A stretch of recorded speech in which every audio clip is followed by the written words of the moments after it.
देख रहे हैं इंडिया न्यूज, मैं हूं कविता सिंह। इंडिया न्यूज पर गुजरात चुनावों के सबसे बड़े शो किस्सा कुर्सी का है, मैं आपका स्वागत है। गुजरात में जैसे जैसे वोटिंग की तारीख करीब आ रही है, सियासी लड़ाई उतनी ही ज्यादा दिलचस्प होती जा रही है। बीजेपी और कांग्रेस दोनों की ओर से ताबड़तोड़ रैलियां की जा रही है, लेकिन इस बार गुजरात का ताज किसके सर सजेगा, ये सिर्फ जनता ही जान पा रही है, क्योंकि सत्ता की चाबी भी उसी के हाथ में है। आज हम आपको गुजरात के आणंद जिले लेकर चल रहे हैं, जो देश में मिल्क कैपिटल के नाम से भी मशहूर है। आणंद की जनता किन मुद्दों को ध्यान में रखकर वोट करेगी? क्या कांग्रेस के गढ़ रहे इस पूरे इलाके में बीजेपी पहले के मुकाबले प्रदर्शन को और सुधार पाएगी? इस सियासी रुख को वोट यात्रा के जरिए भांपने की कोशिश की इंडिया न्यूज के एसोसिएट एडिटर यतेंद्र शर्मा ने। आइए देखते हैं उनकी रिपोर्ट।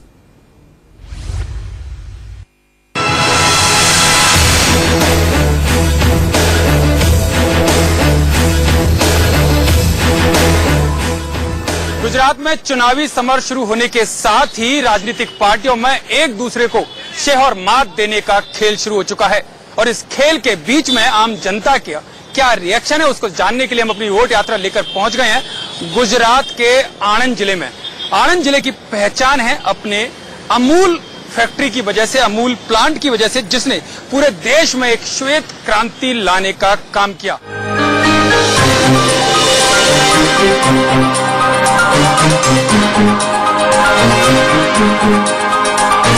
वोट यात्रा लेकर हम आ गए हैं आणंद जिले की सुपर मार्केट में हम लोगों से जानने की कोशिश करेंगे कि विकास के नाम पर इस क्षेत्र में क्या हुआ, सच में आनंद आया या नहीं आया। मेरे साथ तमाम यहाँ के व्यापारी हैं।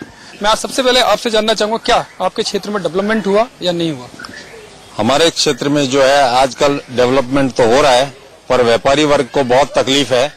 व्यापारी वर्ग के बिजनेस जो है आजकल जो है बहुत ही स्लो चल रहे हैं। उसकी वजह कुछ गवर्नमेंट की पॉलिसीज, जैसे कि जीएसटी की लोगों के अंदर एक दहशत है, व्यापारियों के अंदर दहशत है। अब तो जीएसटी में बड़ी राहत दी है सरकार ने, क्या लगता है उसका फायदा मिलेगा बिजनेस को? कहाँ राहत दी है? जीएसटी राहत दी नहीं है। ऊपर से लेके तमाम छोटे व्यापारी से बड़े व्यापारी सब हैरान परेशान है। पब्लिक के पास पैसा नहीं है, खरीदी भी क्या करे। किस आधार पर आप वोट दोगे जब आप वोट देने जाओगे? वोट तो गवर्नमेंट की पॉलिसी पर देंगे हम। गवर्नमेंट की पॉलिसी अच्छी नहीं है, गवर्नमेंट चेंज तो करेंगे हम।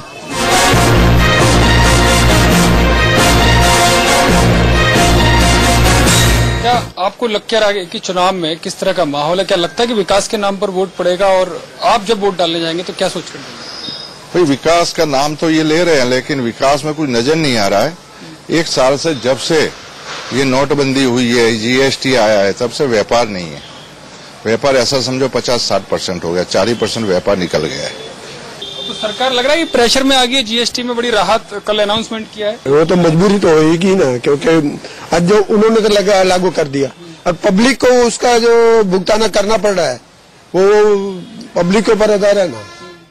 वो मतलब क्षेत्र में बहुत अच्छा काम हुआ है, बहुत बढ़िया काम हुआ है।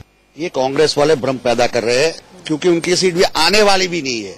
वो जो बोल रहे हैं राहुल जी आके यहाँ पे, उससे कुछ फर्क नहीं पड़ने वाला है। हम व्यापारी लोग हैं, हमको जीएसटी से बहुत आवकारदायक है। बहुत बढ़िया काम बीजेपी ने किया है। आप बताइए साहब, क्या लगता है आपको कि इस क्षेत्र में डेवलपमेंट हुआ है? और जो बात बार बार की जा रही है कि विकास पागल हो गया, उसमें कितनी सच्चाई है? नहीं, वो गलत है। और कोई ये काले धन के खिलाफ जो मुहिम छेड़ रखी है, उसको आज नहीं तो कल इसका परिणाम अच्छा ही मिलेगा, डेफिनेटली। आप बताइए साहब, आपने तो बड़े चुनाव देखे होंगे, किस आधार पर वोट करोगे आप?